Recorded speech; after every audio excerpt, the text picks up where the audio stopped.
Hello, my friends. My name is Shi Heng Yi, and I am here today to confront you with a truth about love so profound, so liberating, yet so rarely understood that it might just reshape everything you thought you knew. Are you ready to discover the secret that could finally end the silent struggle for affection that has shadowed your life? Because if you've ever felt an inexplicable emptiness, a constant striving for validation, or the crushing weight of unmet expectations in your relationships, then listen closely. This conversation isn't just about love. It's about the very essence of your being, and ignoring it will keep you trapped in a cycle you were never meant to endure. There exists a curious paradox at the heart of human connection. To love truly, deeply, is unconditional, yet to be loved back, we often believe, is inherently conditional. As we traverse the winding paths of life, particularly as we cross the thresholds of our 30s and 40s, we accumulate enough experience to understand that the whimsical fairy tales spun in our youth were, at best, charming illusions. We begin to grasp a difficult reality. Love doesn't simply appear as a reward for our virtues, nor is it guaranteed to remain steadfast merely because we've been loyal, patient, or undoubtedly deserving. Many have poured their very essence, drop by drop, into the lives of others, only to watch that precious offering leak away through fingers that once clung to them so tightly.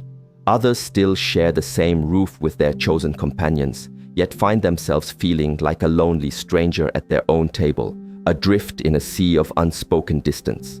And some, in their desperate search, have wandered from heart to heart, convinced that the next embrace, the next affirmation, would finally fill the cavernous hollow within, only to discover that the emptiness merely echoes back louder, a desolate testament to a longing unfulfilled. It is in these moments of quiet desperation that we begin to wonder, why has something as inherently natural and vital as love transformed into such a perplexing labyrinth of hidden conditions, silent bargains, and whispered disappointments? Deep within, beneath the layers of poetic ideals and grand promises, we sense an uncomfortable truth that we have been diligently avoiding. The love that is so often packaged and presented to us, the version we endlessly consume from media and culture, is not love at all. It is merely something dressed in its alluring garment, an imitation masquerading as the authentic. And here, perhaps, lies the very seed of our persistent, quiet discontent. We have mistakenly equated the superficial appearance of love with love itself, confusing the intricate structure that is meant to hold it with the living, breathing essence it was always destined to carry. From our very first breath, the world subtly whispered its bargain into our innocent ears, implanting the insidious belief that love is something to be meticulously earned. Behave as you are told, it taught us, and you will be cherished. Fulfill the needs of another, and you will be kept close. Offer your beauty, your strength, your usefulness, your unwavering devotion, and the ultimate reward will be love. But this, my friends, is not love. It is a meticulously crafted transaction, cleverly masquerading as tenderness. It is the polite exchange of commodities, of services and expectations between two people who have been carefully conditioned to label their pragmatic bargain romance. A bargain, you see, possesses the capacity to hold people together, but it utterly fails to nourish their souls. Like two merchants bound by a formal contract, individuals remain connected only so long as the stipulated terms are met. The moment those terms falter or cease to be fulfilled, they inevitably part ways. It matters not how many years have intertwined their lives, nor how deeply their histories have merged. The invisible ledger, with its meticulous entries of give and take, will inevitably be brought to the table one day, and the sums will be coldly counted. Many men and women awaken in the crucible of their middle years to the chilling recognition that what they once fervently believed was love was, in truth, nothing more than a carefully constructed arrangement. It might have been cloaked in sacred vows before God, adorned with fragrant flowers, and sealed with the trembling promises of youth. But at its heart lay a simple unspoken pact. I will give you what you desire if you will give me what I desire in return. And when that delicate dance of giving inevitably falters, Whether through the creeping weariness of daily life, the natural progression of age, the harsh realities of illness, or simply the inescapable tide of change, the warmth, that vital spark, gradually fades away.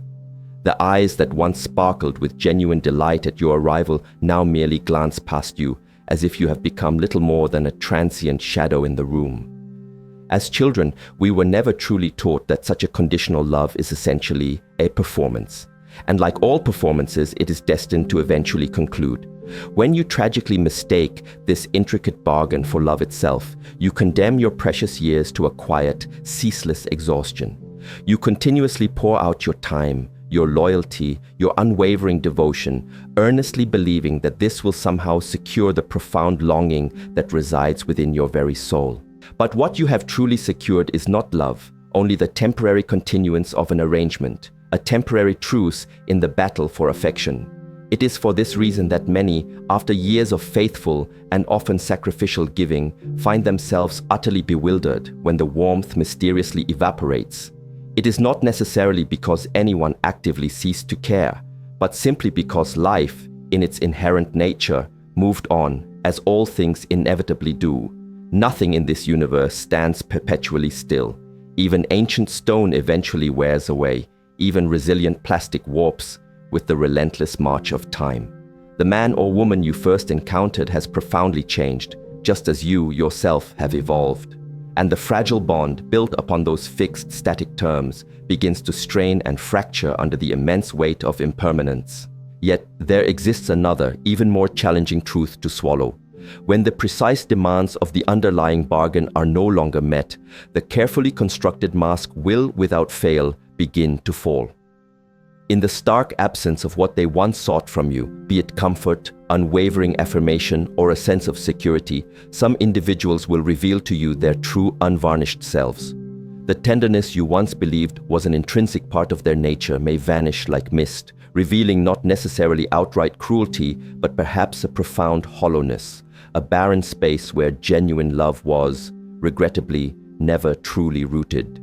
You may have already experienced it, the gaze that no longer lingers, the once joyful laughter replaced by a cold, watchful silence, a subtle shift so quiet you almost convince yourself it isn't there. But in that chilling stillness, you see it unequivocally.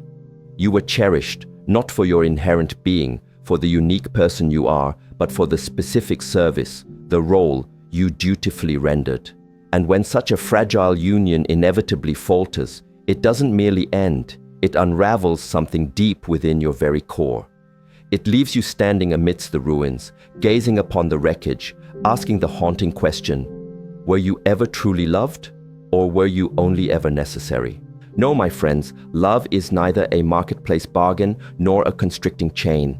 It is not an I will if you will proposition, nor the silent, vigilant counting of who has given more and who owes whom. Such transactional concepts belong solely to the transient marketplace, not to the eternal sanctuary of the heart. True love, authentic love, is an expansive freedom, a profound liberty to give without any ledger or unspoken demand. It is the capacity to be fully and truly present with another being, not with the intention to bind them, but simply to care for them, genuinely, because the very act of caring itself brings profound joy. It is a sacred gift, freely given, without the looming shadow of a contract, without the paralyzing fear that it must be returned in equal, precise measure. But here, once again, lies the subtle paradox. Such pure, unencumbered love cannot possibly be given by one who is themselves starving for it. The heart that is desperately aching to be loved back will always, in some hidden, unconscious way, attach strings to its giving. It will meticulously watch. It will carefully measure. It will anxiously wait for the return on its investment. And when that longed-for return does not materialize, a bitter resentment will begin to grow like invasive ivy, slowly strangling the very soul. You cannot possibly love freely until you have first ceased to beg for love from others. And you cannot cease to beg until you have, with great effort and introspection, found within yourself an unyielding internal source that simply does not run dry. That wellspring of love is not to be found in another's admiring eyes, nor in their fleeting approval. It resides in the quiet, profound knowing that you are already and always have been the cherished child of the very life force that breathed you into existence. Call it God, call it the eternal, call it the nameless mystery. Whatever label you choose, it has loved you into being effortlessly, unconditionally, long before you could ever earn or deserve a single thing. Just look at the glorious sun. Even after countless eons, the sun never once says to the earth, "You owe me." And behold what magnificent wonders manifest with a love like that. It illuminates the entirety of the boundless sky. To genuinely know this truth is to stand unshaken, completely independent of whether others choose to love you or cruelly turn away. Then, and only then, can you give love with the same selfless abandon as the sun gives its light. Not to be thanked, not to be owed, but simply because it cannot help itself. It is the natural, inevitable expression of its very essence. To love is your inherent freedom, an undeniable act of your own being, the magnificent overflow of the vital life force that courses through you. You may bestow it upon one person, upon many, or upon the entirety of the world, but it remains yours to give, an inexhaustible treasure. To be loved, however, now that is an entirely different matter. That, my friends, is never truly in your keeping. You cannot command it into existence, purchase it with offerings, or reason it into being with logical arguments. Love offered to you is a spontaneous gift of its own accord, arriving graciously when it will, and with equal grace, departing when it must. It is like the ephemeral wind that softly brushes your cheek. You may open your arms wide to embrace it, but you cannot possibly hold it there forever. If love is generously given to you, receive it with profound gratitude. Drink deeply of it while it freely flows, but never, ever clutch at it as though it were the very last drop in the world. For the precise moment you attempt to drag it forcibly from another's hands, it ceases to be love and immediately transforms into something else entirely. Obligation, pity, or even outright bondage. And remember this profound truth: you are already loved. Not by the capricious, fickle tides of human affection, but by the eternal source from which you so beautifully sprang. It breathed you into life without condition, without any demand, without expectation. To truly see and accept this is to know, beyond a shadow of a doubt, that you are never ever wholly bereft. If you yearn for love from others, it must absolutely begin here, in the sanctuary of your own being, by loving yourself. And not in the shallow, indulgent sense, but in the deep, unwavering sense of accepting your entire being, without reserve, without judgment. For a heart that is truly at peace with itself no longer desperately begs. It serenely invites. And when two such profoundly peaceful hearts meet, their love is not a strained trade, but a glorious meeting of two abundant rivers, each already full and flowing freely from its own unique spring.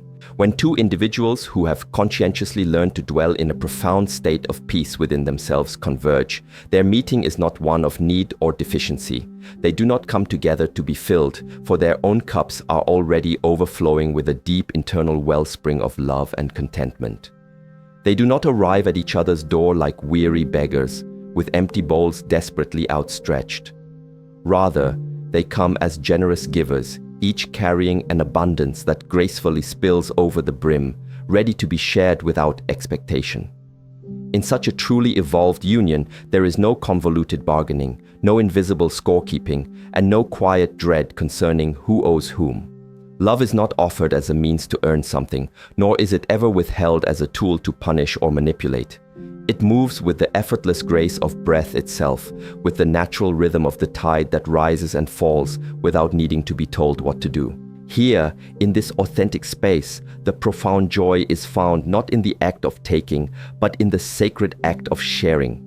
There is no lingering hunger in their eyes, only a radiant, pure light. One gives, not because the other demands it, but because the very act of giving is the most natural, uninhibited expression of their abundant being. And so, both are deeply nourished, not by the draining of one into the other, but by the bountiful overflow of each individual's essence. This, my friends, is the only form of love that does not in time rot into the corrosive acid of resentment. For where there is no inherent emptiness to be filled, there is no accompanying fear of losing what one perceives to be an external source of fulfillment. When two genuinely full hearts joyously meet, they are completely free to simply let each other be, free to grow, to change, to occasionally wander, and always freely to return, without the suffocating, grasping need that invariably turns love into a desolate cage. And yet, such an extraordinary meeting remains a rare and precious occurrence in our world. For most individuals spend their entire lives searching the external world to find another who will complete them, tragically unaware that they were never, to begin with, a mere half of a person. It is only when you learn to drink deeply and replenish yourself from your own internal wellspring that you will inevitably encounter another who also drinks profoundly from theirs. And together, when this happens, you will not merely survive, you will magnificently overflow with life. The world you encounter each day, my friends, is not a stranger. It is, in essence, yourself in another magnificent form. You cannot possibly draw from a well what is not intrinsically contained within it. Similarly, you cannot authentically recognize or meet in others what you have not yet courageously met and accepted within your own heart. If you carry a persistent hollowness within, you will, with uncanny predictability, find yourself surrounded by those who incessantly take. This is not because the universe conspires against you, but simply because nature, in its immutable wisdom, always rushes to fill a vacuum. Those who possess nothing within themselves will ceaselessly seek from you what you have not yet generously given to yourself, and you, in turn, will tragically mistake their profound hunger for love itself. If, on the other hand, you choose to move through life with a profound fullness of being, a rich sense of self-sufficiency, you will effortlessly meet those who also carry an abundant inner resource. These individuals will not desperately clutch at you or emotionally drain you, for they are not living on meager scraps of affection. Instead, you will discover an effortless ease in their company, a deep recognition, as though you had always intrinsically known them. This is not some mystical trick, nor a cryptic, hidden cosmic law, but a fundamental, simple truth of human interaction. The depth to which you have courageously faced and understood yourself becomes the precise depth to which you are truly capable of meeting another human being. Most quarrels and painful disputes in love are not, in their essence, between two distinct people, but rather between the unexamined, unresolved shadows each person has unconsciously brought along. So before you embark on another quest, searching for kindness, tenderness, or unwavering devotion in the eyes of another, I implore you, turn inward and meet your own gaze. Do not do so to condemn yourself, nor to meticulously tally your perceived flaws, but rather to make the intimate acquaintance of the stranger you have long carried silently within. For it is this hidden, authentic self who extends the profound invitation to others, this unseen presence who will ultimately decide whether the love you encounter will be a life-giving feast for your soul or a slow, agonizing unraveling of it. When this powerful truth finally takes root within you, do not hoard it as a secret treasure. Instead, place it gently and lovingly into the hands of your children, for they too are stepping into the very same illusion that once ensnared you. Teach them with all your wisdom that love is not the trembling, ephemeral romance of songs, nor the solemn, binding bargain sealed before altars and laws. It is the profound willingness to give without the shadow of any demand, to care deeply without the constant paralyzing fear of loss. If they fail to learn this fundamental lesson, they will inevitably build their homes upon shifting sands and watch them tragically crumble. But if they embrace this wisdom, they will stand upon an unshakable rock, and love will no longer be a confining cage, but an expansive, liberating sky. The ultimate question, therefore, is not, how can I find someone to love me? But rather, the transformative question is, how can I become someone who overflows? For when love is no longer a desperate plea, but a generous gift, when joy is no longer chained to another's fleeting approval, you will profoundly understand that to truly love and to be loved is not some elusive prize to be chased. It is, in fact, the magnificent way you already are. You are not a fragmented half, endlessly searching for your missing other half. You are already whole. And from that complete inherent wholeness, love naturally flows, effortlessly finding those who instantly recognize its pure, authentic essence. Then, and only then, does love cease to be a relentless hunt, a calculated bargain, or a desperate act of keeping. It becomes the quiet, steady, unwavering light of the sun, needing absolutely nothing in return, yet warming the entirety of the vast, boundless sky.